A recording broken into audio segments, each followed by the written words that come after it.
Welcome back. How you guys doing? We're going to talk about my creatures and my cards that I have in my main board, which main board is what you're going to be playing usually in your deck when you first do your first game, because it is what your deck is meant to do. And what you kind of do is you show your opponent, which you show your opponent, but if your deck's good enough, you won't show your opponent your complete deck and you kill them, and then they don't know how to really sideboard. But this is what's in my main board. I have, like I said, 4 Elvis Mystics. They are 1/1 mana producers. Elvis Mystic, which I'm not going to pull it up. I'm just going to pull it up off to the right over here with a picture. Elvis Mystic is a mana producer. As you can see, it says tap, add one green to your mana pool. Now you tap this, you have another mana. It lets me turn turn 2, I can summon one of the 3/3s here, or if I want, I can summon a 2/2. If I don't, I can summon one of my 2-drops if I don't have it, or something like that. It gives me a leg up. Basically, lets me skip turn 3 because I go from turn 2, which gives me I go from turn 1 to turn 3. If I can put out a mana producer first, I go from turn 1. Next turn, it's supposed to be turn 2, but I skip to turn 3, and then next turn is supposed to be turn 3, but I skip to 4, so on and so on. As long as I'm able to put down a mana, I'm actually 1 turn ahead of my opponent, and that's good. Usually they'll try to burn it, try to get rid of it, because they know how effective it can be to let you drop creatures early.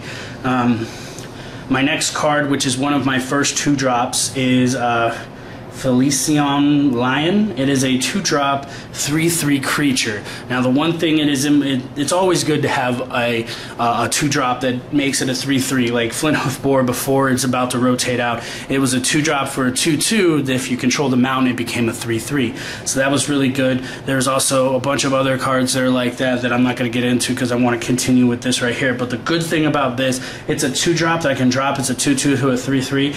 If I have 2 in my hand, I'm going to definitely drop this second turn and start swinging 3/3, and they'll try to burn it, which is no big deal. A lot of people are like, you want to drop this on turn 4 when you know you can on turn 5 tap 5 mana and make it monstrous, because when you make it monstrous, it adds a 1/1 counter, making it a 4/4, but it becomes hexproof and indestructible, meaning no removal works on it. You can't remove it, you can't destroy it, so it's pretty much a free creature once you're able to make it monstrous. Monstrous is a new mechanic that's coming out in Theros. It's very interesting.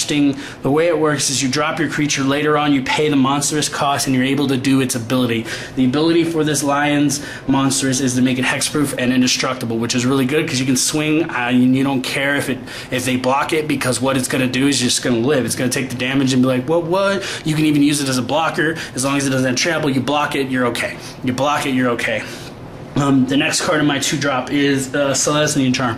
It is my only main boarded removal. The reason why it's in my removal, as you can see to the right, it shows choose 1. You pay 2, choose 1. Target creature gets 2/2 and gains trample, meaning it gives me the ability to save pretty much all my creatures in an instant. Next thing I could do is make a 2/2 knight. 2/2 white knight. Now, the 2/2 white knight will not be something I use all the time, but if I do have, let's say, I'll bring it with Voice of Resurgence. If I do have a creature that needs saving, some of my creatures, like Voice of Resurgence and Elemental, is affected by how many creatures are on the board. If it's about to be burned, I can throw out a knight to save it, rather than making it a 2/2. I can save it, making it stronger. I'll be able to show that once I'm able to video record my games. I'll be putting this up, video recording my voice and everything, and playing the games. I'll probably talk over it because it's going to be really loud, and I can explain what my opponent's doing and stuff like that, and show you guys why I did this, why I did that, why I was saving these cards and stuff like that. Hopefully I can get a good thing going on and give you guys a good time. Now, the next card is Scavenging Ooze. It is another 2-drop. It's a 2/2, but its ability is tap 1 green, exile target card from a graveyard. If that card was a creature, put a 1/1 counter and gain 1 life. That goes with my Archangel Thune's ability, which I'll explain later and implement these cards right here. This is real good because I can attack and someone says, oh, I'm going to block it with the 2/2. I can tap it up 1 green, exile a creature, and then make it a 3/3 so it doesn't die, but their creature dies. Next thing I have is Voice of Resurgence. It is a really good card. The reason why, as you can read in the text to the right, is whenever an opponent casts a spell during your turn, Voice of Resurgence puts out an XX elemental. That elemental is a creature that gains it gets stronger for how many creatures you have on the field, just like I was saying with this Selesnya Charm. I have my elemental out on the field, and there's 2 creatures already on the field. So, well, there's one other creature with elemental, so that makes it a 2/2. They try to burn it with a card called Shock. It is a 1/1, 2 damage to target creature. I can cast a Selesnya Charm to save my elemental if I choose that I need to, and that's what goes good there.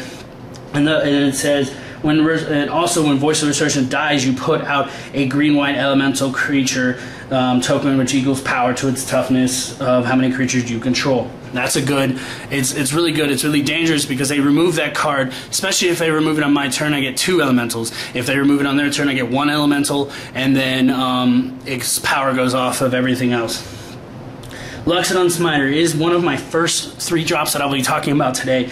The really good thing about Loxodon Smiter, as you can see, is that Loxodon Smiter cannot be countered. So that means blue spells can't say, you know what, goodbye. No, you can't summon that creature, which you'll run into that possibility when someone's running blue. You summon a creature, they're going to be like, no, I counter it, which counter just means they say, no, that's not going to happen. Pretty much all it is. It just keeps your cards from being put onto the field.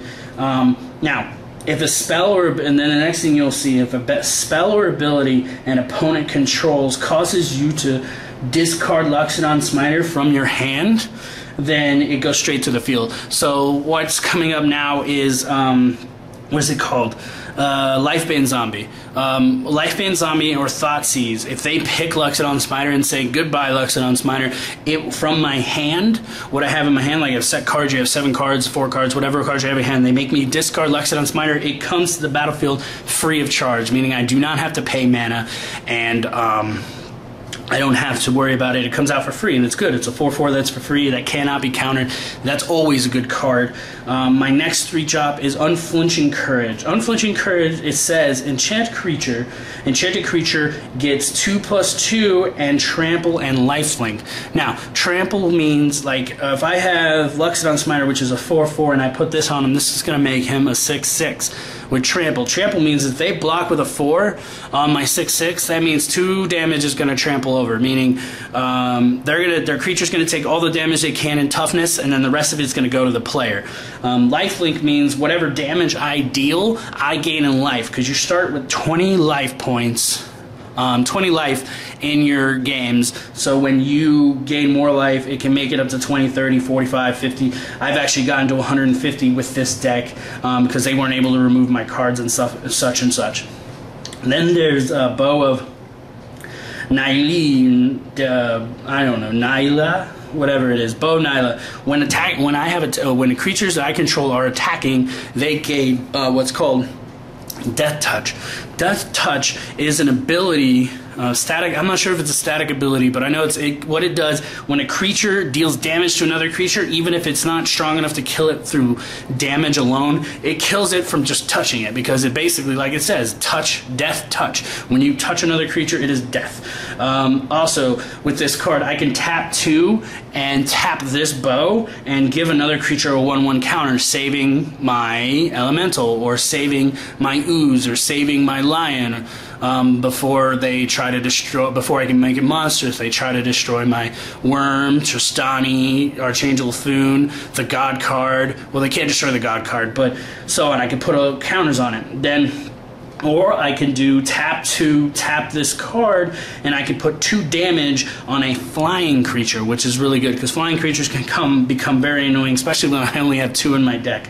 Then there's tap 2, tap this, gain 3 life, which goes very good with this card right here, and that card, and then the Scavenging Ooze goes good with this card, and so does Unflinching Courage, which I'll explain later. Then it's yours tap 2, tap this, boom, remove 4 cards from your graveyard, put them back into your library. It doesn't say shuffle, but it's good. You have those cards back in your library. It's like when you face a mill deck, I can do this and put cards in my library, keeping myself alive to effectively destroy my opponent. It's a good counteraction. Then there is Tristana, which Tristana goes good with Archangel Thune. I don't know if I said that before. But whenever Tristana is a legendary creature. Now the thing about legendary effect is usually there's only allowed one creature of that type if it's legendary. So I can only have one Tristana on the field at one time. That's why I'm only running 3. I want to see them enough, but not enough to where it affects what's going on for me. I can actually, with the new legendary rule, I can explain to you later if in a video I can show you why the legendary rule comes into effect, how the legendary rule comes into effect, and what applies it to be why it hurts you and why it doesn't hurt you. Because now the way it works, it's really not going to hurt you if you play it correctly. It's very, very effectively used. Whenever another creature enters the battlefield under your control, you gain life equal to its toughness.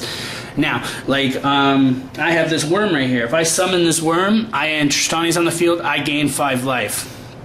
And that's really good because you want to have life, because the more life you have, the harder it makes your opponent to kill you, the better chance you have to kill your opponent. Then its second ability is tap 1 colorless, 1 white, 1 green, and populate. Populate only counts with tokens, so the only 3 cards I can use populate with is my Advent of the Worm, my elemental that comes from Voice of Resurgence dying or being cast from a spell, and then target creature gets I can make a 2/2 white token right here, white knight token. That's when I'm able to sit there and go populate, populate, populate, populate, populate, and gain life because they're coming into the field and I'm getting more blockers. Usually I'll be using populate with this because they get bigger every time they come to the field, meaning I can gain more life faster unless it's my worm. Like if I have 1 elemental and a worm on the field, I'm going to populate my worm until the elemental is now a 5/5. Once it comes out, it's 6/6. I'll keep gaining life, getting bigger and bigger. The next card, which is in my 4-drop right here, is called Malia, the God of the Hunt. And she gives all creatures I control trample. Like I explained before, trample is when a creature is blocked, you do damage to it equal to its toughness, and then the damage that's left over is dealt to your opponent. So it just tramples over it. It's like when a truck hits a deer, it just goes right through it and keeps on going forward towards its controller, I guess you can say. Also, tap 3 colorless, tap 1 green, put a 2/2, 2/2 on a creature you control till the end of turn. Meaning, if I don't have a Selesnya Charm and they're trying to burn all my creatures and everything's gonna live, but I don't know, like my elemental for some reason, I can tap 3, tap this, and save my elemental, putting it outside of reach of whatever burn card they're doing. That's a good thing I can do. Now, the Coup de Gras, the main card that this deck was slowly built around after like 2 months of just playing these cards and learning how they feel. I came down to making this. I know there's only 2. There's a lot of decks that are running 3 or 4, and they're really good cards, but I needed more active abilities on the field because there wasn't much of availability for green-white to be going mid-range. So I went for more of an aggro feel with pretty much it's Archangel Thune, life gain aggro. That's what I'm going to call this deck when I go to tournaments. It has flying. It is a 3/4 with flying. It has lifelink, which, like I explained before, every time it does damage, you gain that much life, and the damage is done. Whenever you gain life, put a 1/1 counter on each creature you control.